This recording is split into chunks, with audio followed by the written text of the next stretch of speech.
करण्याचे कारण असं की नुकताच झालेल्या माझ्या पीजी पोर्टलच्या सुनावणीच्या दरम्यान जिल्हा परिषदेमध्ये श्री अंकित यांनी त्यांच्या कार्यालयात आणि त्यांच्या विभागात माझी सुनावणी घेतली होती।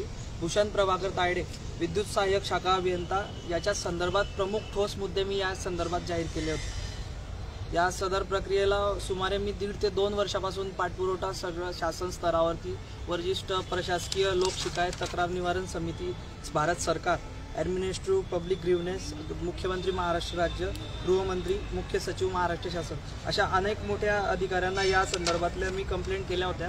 या संदर्भात कुठेतरी मला आता 2023 ऑक्टोबरच्या दरम्यान यश आले। या संदर्भात अनधिकृत असं पत्नीच्या नावे अनधिकृत ठेकेदारी करणारे श्री भूषण प्रभाकर तायडे यांचा मी या संदर्भात पर्दाफाश केलेला आहे। यांचा तिथं स्थापत्य अभियांत्रिकी सहाय्यक बांधकाम यांची ही पदस्थापना असून सुद्धा यांनी अनधिकृतपणे विद्युत विभागाचा कामकाज हे सुमारे 3 ते 4 वर्षापासून हाताळत होते आणि इथं स्वतःच्याच पत्नीच्या नावे असलेली जी फर्म आहे भूषण इलेक्ट्रिकल, या फर्मवर सुमारे हजारो करोडो रुपयाचे कामं यांनी स्वतः कामे घेऊन स्वतः या मोजमाप पुस्तिका नोंदवून स्वतः याच्यावर हा जागतिक रेकॉर्ड कुठेतरी महाराष्ट्र सरकारमध्ये नोंदलेला आहे। याच्यामध्ये सुमारे 5, 10 कोटी, 1 कोटी, 2 कोटी अशा असंख्य कामांचा यामध्ये उल्लेख आहे। या कामांच्या दरम्यान यांनी त्यांच्या स्वतःच्या पत्नीच्या नावे अनधिकृतपणे मोजमाप पुस्तिका नोंदवून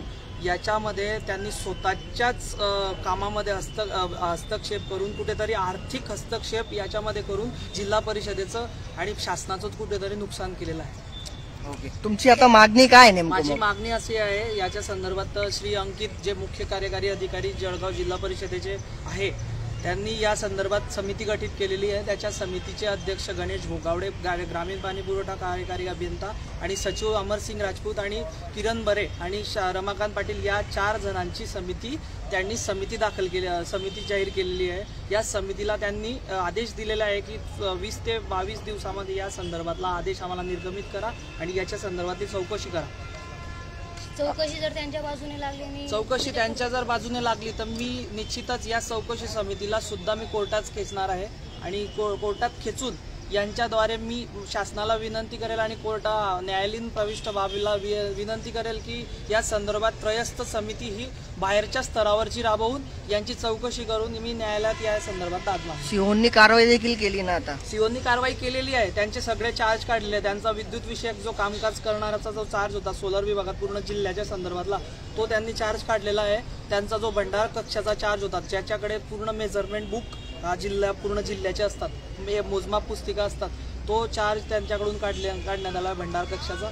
आणि कुठेतरी जे जिल्हा परिषदेचे देखभाल दुरुस्ती बिल्डिंग ज्या मोठे जे क्वार्टर्स आहे, जे शासकीय निवासस्थाने त्यांची जी देखभाल होता त्यांच्याकडे जो चार्ज होता तो सुद्धा त्यांच्याकडून काढण्यात आलेला आहे। आता त्यांना सध्या ती रिकामं ठेवण्यात आलेलं आहे, परंतु माझी मागणी ही आहे की त्यांना त्या ऑर्डरमध्ये नमूद आहे की सदर कोणत्या तरी सिव्हिल शाखा अभियंता यांचा मदतनीस म्हणून त्यांना आता चार्ज देणार आहे कार्यकारी अभियंता।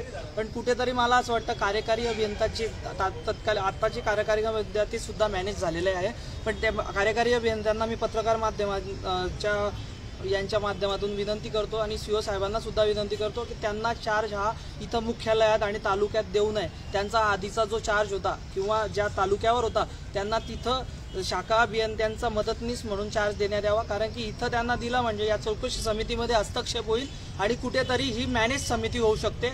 या संदर्भातला मी हा आरोप जाहीरपणे करत आहे।